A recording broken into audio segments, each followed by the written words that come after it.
welcome to the Book of the Week Club. My name is Karan Dharamsi, and this week I have for you Who Will Cry When You Die by Robin Sharma. I read this book about a decade back, and this was probably one of the first few books that I read. And I loved the book instantly because of the way it was laid out and written. Small chapters, there was no connection between chapters, just random philosophical insights put together by Robin Sharma. And when I say random, I do not mean they are vague. Every chapter has a profound meaning. Now, you may agree with some and you may disagree with some, but hey, that's the whole idea of reading books, right?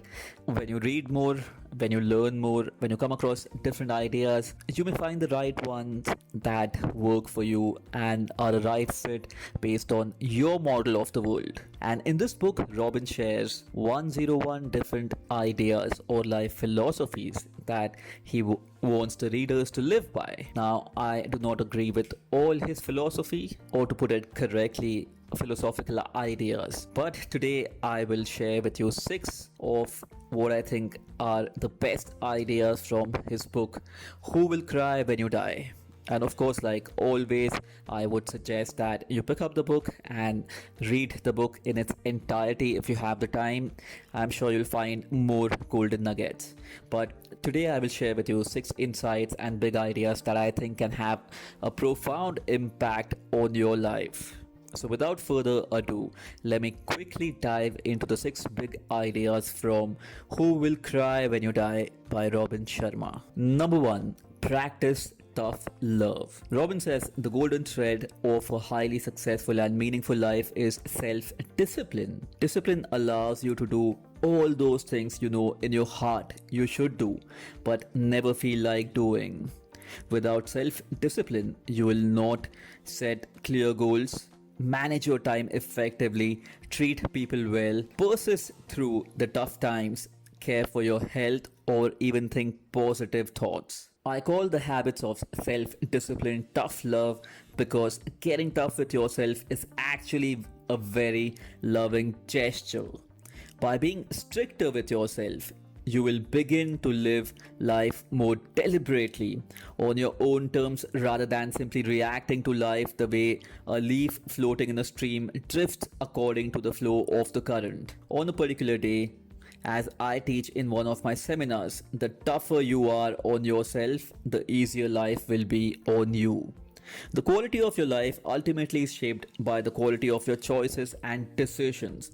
And that's why it's important to make tough decisions and be tough with yourself. What you choose to pursue, to the books you read, the time that you wake up every morning, and the thoughts that you think during the hours of your day will go on to define who you are and will eventually be. The successful people have a habit of doing things that failures don't like to do, remarked essayist and thinker E.M. Gray. They don't like doing them either. To cite a personal example, I have been practicing tough love, the concept of tough love, for the last 7 years. And I practice it in a different way. Of course, I practice tough love on myself. I hold myself accountable. But my wife and my partner in the business, Sandhya Valecha, we practice tough love with each other. We like holding each other accountable. You know, as a couple, as partners, there are times when you can be really soft and easy on the other person because you know them well and you don't want to, hurt them by saying some tough words.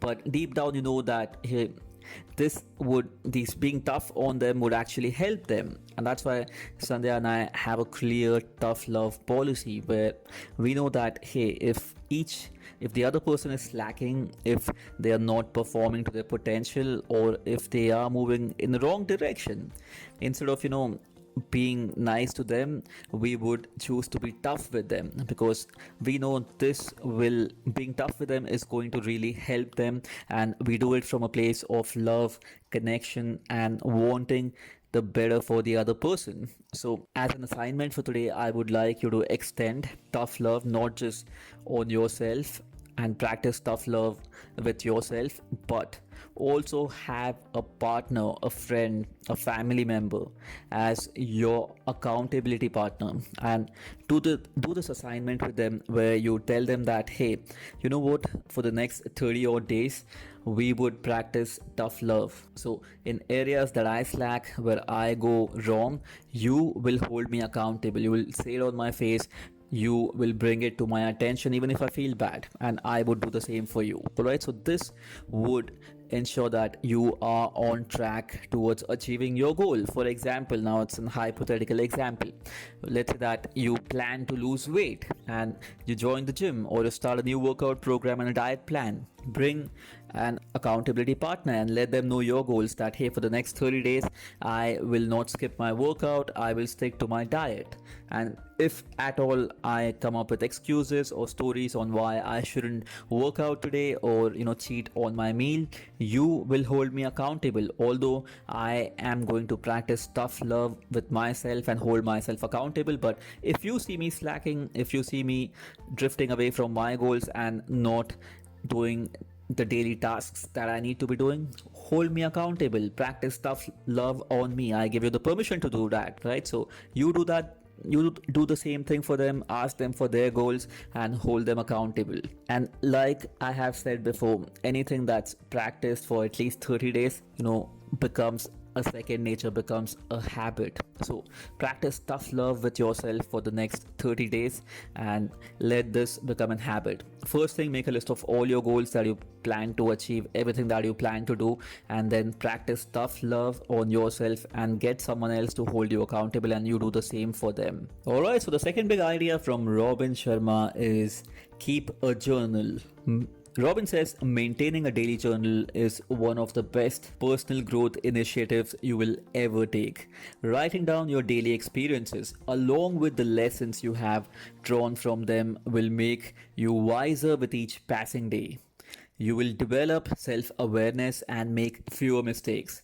And keeping a journal will help clarify your intentions so that you remain focused on the things that truly count. Writing in the journal offers you the opportunity to have regular one-on-one conversations with yourself. So important. It forces you to do some deep thinking in a world where deep thinking is a thing of past. And that's so true, right? Because we are also distracted with notifications on the phone and things happening around us, that we hardly have the time to do deep thinking, and that's why this is such a good practice. Robin also says that it'll also make you a clearer thinker and help you live in a more intentional and enlightened way. In addition, it provides a central place where you can record your insights on important issues, note key success strategies that have worked for you, and commit to all those things are important to achieve for a high quality professional, personal and spiritual life. And your personal journals give you a private place to flex your imagination and define your dreams. And remember this, a journal is not a diary. A diary is a place where you record events, while a journal is a place where you analyze and evaluate them. Keeping a journal encourages you to consider what you do, why you do it, and what you have learned from all you have done. And writing in a journal prompts personal growth and wisdom by giving you a forum to study and then leverage your past for greater success in the future. So true. I have been personally journaling for the past few years, although I would want to be more consistent there and practice tough love. But in the periods where I have journaled consistently and regularly, I have seen profound positive impacts in my life. So my usual journaling process goes something like this. It starts with one, what I want to accomplish today. Right, so I divide my journaling into 5 parts. The first question I answer is, what do I want to accomplish today? Once I do that, I move to the next thing, which is, what do I feel grateful about today? 5 things to be grateful about today. Like simple things like, hey, I'm happy and grateful that I woke up. I feel gratitude that I have oxygen to breathe. I have people that care for me. So you want to make a list of 5 things that you feel grateful for. And then the next thing I want to do is write down my goals, not the goals for today, but my long term goals. I want to write down my goals every single day. The next thing I write down is the rules and values that I want to live my life with. And the last thing I write down in my morning journal is how am I going to live today. Something like I will live with energy, passion, and I will accomplish all my goals. If you want to call them affirmations, call them affirmations, but how are you going to live the day? So this is basically my morning journal. And then before I sleep, I want to end my day with the night journal, where I review and analyze and go in depth, think deeper about how I lived my day based on what I had written in my journal in the morning. Did I accomplish my goals? Did I live by what I had promised in the morning to do today? And did I hit the goal? Did I miss the goals? If I missed it, why exactly did I miss my goals? If I accomplished my goals for the day, what were the findings? If I didn't, what went wrong and what could have been done better? And any other thoughts that bother me that day. So something that bothered me today, and that goes on. So in the night it's more of an essay, and it's free flowing, right? I don't have questions, I don't have a structure. It's just a free flowing essay that I want to write about my entire day, with things that I learned, things that went wrong, and things that I want to be careful about, and things that I want to analyze and understand about myself. So this is basically how I do my journaling, with 5 minutes in the morning, 5 basic questions, to a deeper 15-20 minute free flow essay form journaling, where I just let things go with the flow. And once I finish writing my journal in the night, I then sit back and read, and do some deeper thinking, like Robin says, think deeper, which is what I do. And I try and understand myself better, and analyze my emotional patterns better, so that it helps me become a better person and be in more control of who I am than just reacting to life. So I hope this gives you some direction into your own journal writing. There are different formats. When you read different authors, they all have their own way of writing a journal, so pick and choose what works best for you. I have read about writing a journal from hundreds of different authors, and this is what works the best for me. So it's always about discovering what works the best for you. So the first and the most important thing as far as today's book is concerned is, if you already aren't writing a journal, that's where you want to start by writing, right? At least for 5 minutes, right? Bare minimum. But again, do this for the next 30 days. Write a journal for the next 30 days, and then from there, go on a discovery process, tweak, experiment, see what's working for you, right? It's all part and parcel, but writing a journal can have a profound impact on your life, and in trying to build and understand who you are. So make it a point to start putting in action the journal writing habit for the next 30 days. That's your second assignment for today. All right, so the third big idea from Robin Sharma is develop an honesty philosophy. Robin says we live in a world of broken promises. We live in a time when people treat their words lightly. We tell a friend we will call her next week for lunch, knowing fully well we don't have the time to do so. We promise a coworker we will bring in that new book we love so much, knowing fully well that we never lend out our books. And we promise ourselves this will be the year we will get back in shape, simplify our lives, and have more fun, without any real intention of making the deep changes necessary to achieve these goals. Saying things we don't really mean becomes a habit when we practice it long enough. The real problem is that when people don't keep your word, the real problem is that when people don't keep their word, they lose credibility. When you lose credibility, you break the bonds of trust. And breaking the bonds of trust ultimately leads to a string of broken relationships. And this to me is one of the best lessons from the book.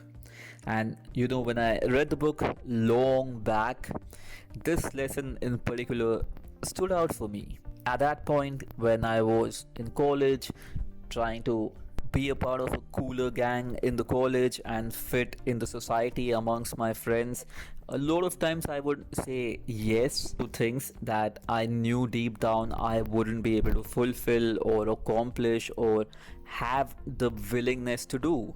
But just because I did not want to hurt people in the short run, I would say yes to requests made of me and eventually not fulfill and create a big deeper hole for myself, which led to sour relationships, to broken relationships. But in the moment, to avoid the problem and avoid that temporary discomfort, I would just say yes. And a lot of people do that. So if you are somebody who says yes to things that you know very well that you wouldn't be able to accomplish, fulfill, or live up to your commitment, then I think it's best to say no. Hey, I can't do this. Although temporarily it may feel stressful, but hey, in the long run, the other person will understand and respect you for your decision, and you will have a great relationship with that person. But imagine this, because we say so many white lies, and when I say white lies, it's the lies spoken to avoid uncomfortable moments and to get away from the situation temporarily, we end up getting into deeper and deeper and deeper problems in the future, in the long run, and which eventually lead to our relationships going sour. So, a good habit to practice starting today for the next 30 days. This is another assignment for the next 30 days for this week, which is you will practice a honesty philosophy. So, for whatever reason, if you don't feel like doing something, saying yes to something, or if you can't reach a particular place in the next 10 minutes, don't say I will reach in 10 minutes. Just give the exact precise time with the reasoning of why you will be late. I think that's what people will respect more compared to you saying I'll reach in 10 minutes and then you reach after 40 minutes and just using that lame story of hey, there was more traffic. If you cannot go out with your friends next Friday for a movie, great, let them know beforehand. They may feel bad in the time being for a short run, but they knew that you were honest with them and you did not play them, right? So your next assignment is the honesty habit, on the honesty philosophy for the next 30 days. And trust me, in the next 30 days, when you practice this, you may feel, hey, why am I doing this? Why am I going through so many uncomfortable moments? I would rather lie to people. But trust me, when you practice this, a lot of people will start respecting you and will start looking at you as a different person, a person that they admire and respect for your honesty. Okay, so the next big idea from Robin Sharma that I have for you is start your day well. Robin says the way you begin your day determines the way you will live your day. I call the first 30 minutes after you wake up the platinum 30, since they are truly the most valuable moments of your day and have a profound influence on the quality of every minute that follows. If you have the wisdom and self-discipline to ensure that during this key period, you think only the purest of thoughts and take only the finest of actions, you will notice that your days will consistently unfold in the most marvelous ways. He further says, in my own life, I have developed a very effective morning ritual that consistently gets my day off to a joyful and peace-filled state. After waking, I head down to my personal sanctuary, a little space I have created for myself where I can practice my renewal activities without being disturbed. I then spend about 15 minutes in silent contemplation, focusing on all the good things in my life and envisioning the day that I expect it to unfold.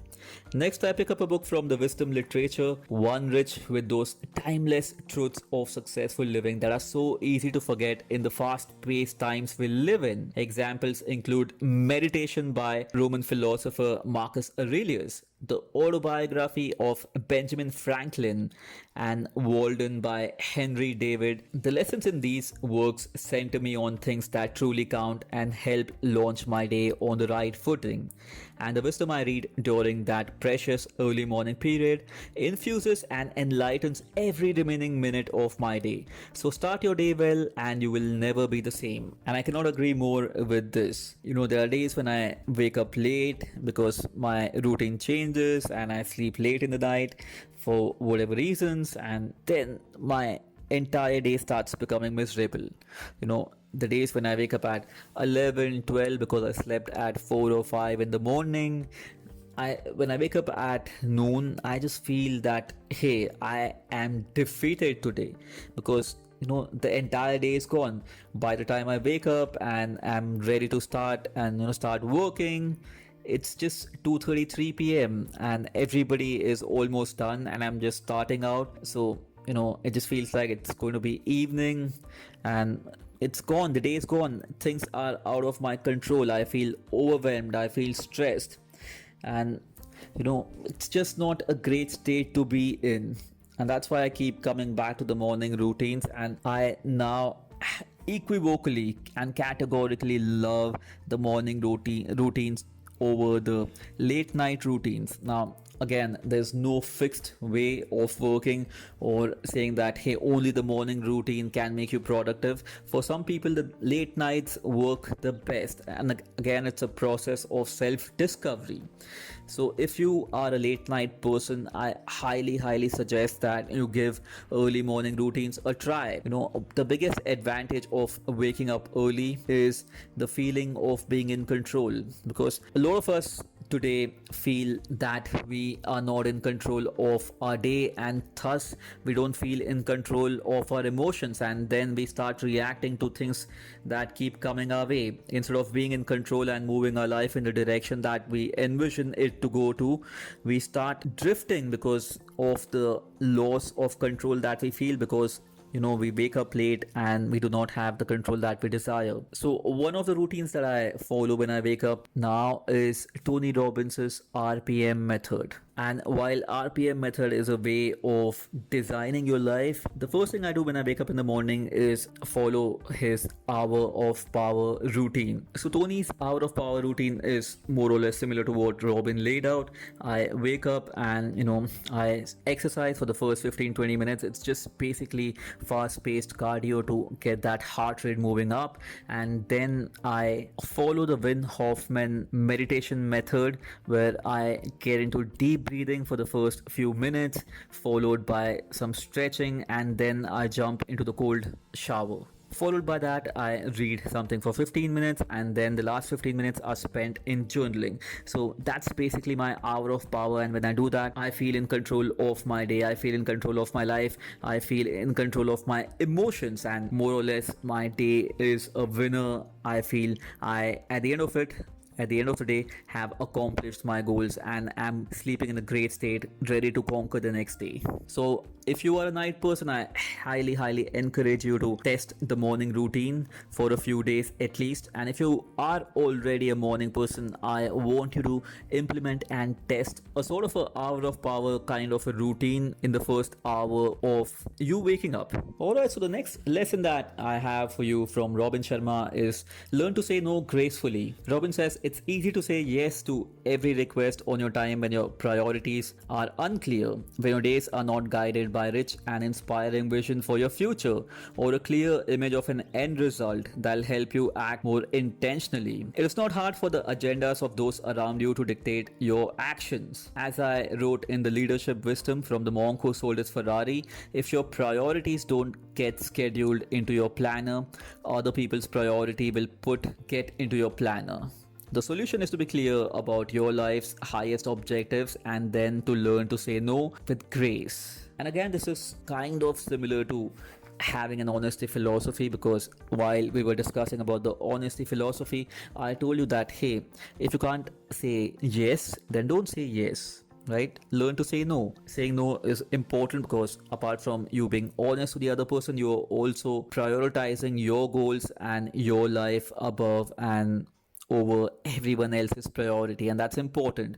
A sad person cannot make other people feel happy, or at least that's not correct morally as per the Iron Rand philosophical school of objectivism. So I really wouldn't get deeper into a discussion on this chapter since we've already discussed about this when we spoke about having an honesty philosophy. So the goal here again is for the next 30 days, prioritize your goals, prioritize your life, and learn to say no. You would never say yes in situations where you want to say no.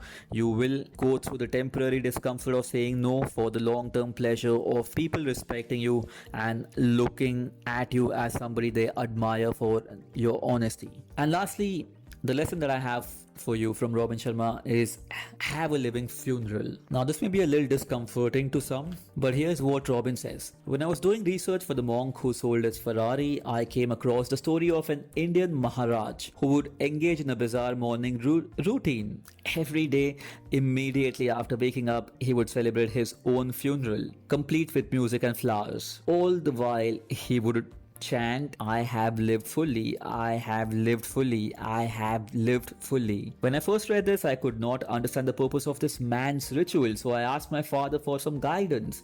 His reply was this: son, what this Maharaj is doing is connecting to his mortality every day of his life, so he will live each day as if it were the last. His ritual is very wise and reminds him of the fact that time slips through our hands like grains of sand, and time to live life greatly is not tomorrow but today. One's sense of mortality is a great source of wisdom, and strangely, I have been practicing something similar long before even I read the book, which is instead of looking at myself passing away or seeing my own funeral, I see people close to me passing away, especially when there are days when I feel low or down. And when I see that, when I play that movie in my mind, it just fires me up and wants me to stop playing a victim, because hey, if I continue to play a victim, if I continue to feel low and live in a place where I do not feel like doing things, those pictures, those images, those videos of the funeral of my loved ones punch me in the gut. They tell me that, hey, would you sit here and not do your best to give your loved ones the life that they deserve? Would you continue to play a victim and see them live a life that they do not deserve? And playing these scenarios in my mind completely fires me up and takes me out of that victim mentality. I generally do not live there, but there are days when I feel knocked down and I feel sorry for myself and I feel like a victim of circumstances, and then I use this to bounce back and not stay there for a long time. I know a lot of people play the victim game and stay at that depressing dark place for years and years and ruin their life. So this strategy in particular helps me bounce back and not play a victim to life. And of course, when you combine that with what Robin says, which is watching your own funeral, it reminds you that, hey, time is finite. You are going to die. You're not living here forever. So you better start moving your ass and start doing the things that you like doing and start turning your dreams into reality. It would fire you up. It should fire you up. Although it's a difficult idea, some people may find it strange, but it works if you actually put it into practice. Now, I really wouldn't force you to put this into practice. It's a different and difficult idea. If you won't, give it a test. I am 100% sure that you would see profound and positive benefits by practicing this. It just reminds you of your mortality and reminds you that, hey, we are here for a finite time and the clock is ticking. Alright, so these were 6 big ideas from Robin Sharma from his book, Who Will Cry When You Die. I hope you put these ideas into practice and most importantly follow the assignments given for a period of at least 30 days. Remember, when you put things into practice for 30 days, they tend to become habits, and our habits is who we become. Alright, on that note, this is me, Karan Dharamsi, signing off.